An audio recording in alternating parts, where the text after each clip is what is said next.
जय हिंद दोस्तों। विश्व व्यापार संगठन WTO एक बहुत ही इम्पॉर्टेंट इंटरनेशनल ऑर्गेनाइजेशन है। और तो आप पेन पेपर ले लीजिए। तो WTO की स्थापना हुई थी 1 जनवरी 1995 को और इसका मुख्यालय है जेनेवा यानी कि स्विट्ज़रलैंड में। तो आप इन सारी चीज़ों को नोट डाउन कर लीजिए क्योंकि सारी इम्पॉर्टेंट चीज़ों को कवर कर लिया गया है यहाँ पर। तो इसके सदस्य हैं 164 और 164वां है अफ़गानिस्तान। इसके बाद संयुक्त राष्ट्र से संबद्ध नहीं है, यह स्वतंत्र ऑर्गेनाइजेशन है, ठीक है। और इसके अलावा जो इसकी स्थापना हुई थी वो गैट की 8वीं वार्ता में इसकी स्थापना हुई थी। तो गैट क्या है? गैट जो इससे पहले का था उसको general agreement on tariff and trade के नाम से जाना जाता था और उसकी 8वीं वार्ता में WTO आया अस्तित्व में अपने, और इसको कहा जाता है वर्ल्ड ट्रेड ऑर्गेनाइजेशन यानी कि विश्व व्यापार संगठन।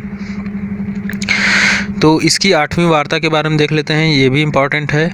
उरुग्वे वार्ता कहा जाता है इसको और इसके महानिदेशक थे आर्थर डंकल। उस समय 8वीं वार्ता के समय इसके महानिदेशक थे आर्थर डंकल और उन्होंने जो प्रस्ताव पारित किया था उसको डंकल मसौदा के नाम से जाना जाता है।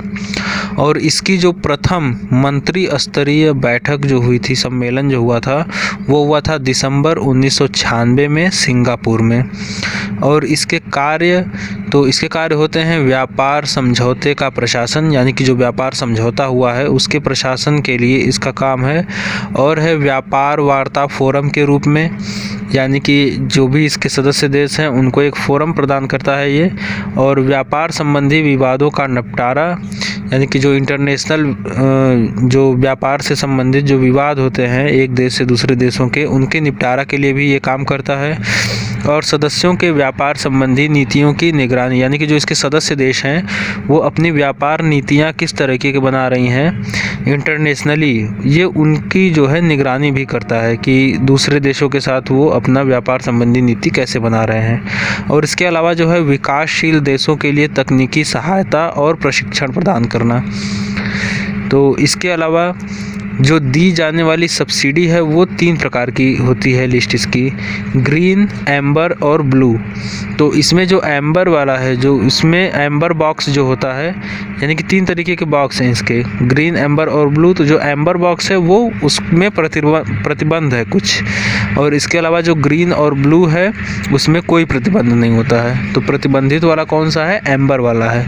और इसको हमने गुड, बेटर, बेस्ट के रूप में भी लिखा हुआ है, यानी कि जो एम्बर वाला है गुड, इसको गुड इसलिए लिखा गया है क्योंकि ये जो है एक तो किसी भी देश के लिए WTO का सदस्य होना ही काफ़ी अच्छी बात होती है क्योंकि उसका इंटरनेशनल मार्केट में जो उसका व्यापार होगा वो काफ़ी अच्छा हो जाएगा इससे, तो अच्छी बात है। और उसके बाद जो ब्लू बॉक्स होता है वो बेटर होता है, मतलब एम्बर वाले से थोड़ा बेटर होता है ब्लू वाला। और बेस्ट कौन सा है? तो ग्रीन वाला सबसे अच्छा ग्रीन बॉक्स को माना जाता है। इसके अलावा WTO द्वारा जारी रिपोर्ट्स जो होती हैं उसमें है विश्व व्यापार रिपोर्ट। एक विश्व व्यापार रिपोर्ट ये जारी करता है और दूसरा रिपोर्ट जारी करता है विश्व व्यापार सांख्यिकी रिपोर्ट, यानी कि 2 रिपोर्ट ये जारी करता है। कौन कौन से? विश्व व्यापार रिपोर्ट और विश्व व्यापार सांख्यिकी रिपोर्ट। इसके अलावा भारत के परिप्रेक्ष्य में देख लेते हैं कि WTA में भारत की क्या स्थिति है। तो भारत गैट का 1948 से सदस्य है, यानी कि स्वतंत्रता जब 1947 में जब मिली थी तो उसके बाद 1948 से ही जो भारत है वो गैट का सदस्य है।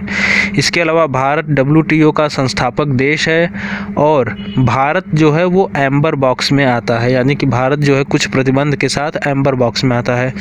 ऐसा क्यों है? क्योंकि भारत जो है वो कई तरीके की सब्सिडी प्रदान करता है अपने नागरिकों को, और जो WTO है वो चाहता है कि ये सब्सिडी ना रहें, मतलब भारत इन सब्सिडियों को ना लगाए, जिससे कि जो दूसरे देश के जो कंपनियां हैं वो यहाँ पर आकर व्यापार कर सके अच्छे से। लेकिन जो भारत है वो अपने नागरिकों को सब्सिडी प्रदान करता है, तो इसलिए WTO जो है वो भारत को एम्बर बॉक्स में रखता है। तो इतना ही है इंपॉर्टेंट चीज़ें, ये सब सारी की सारी इसमें इंपॉर्टेंट चीज़ें कवर कर ली गई हैं। बाकी इसके अलावा जो भी आएगा तो सो करेंट से आएगा तो उसको वहाँ पर कवर करेंगे।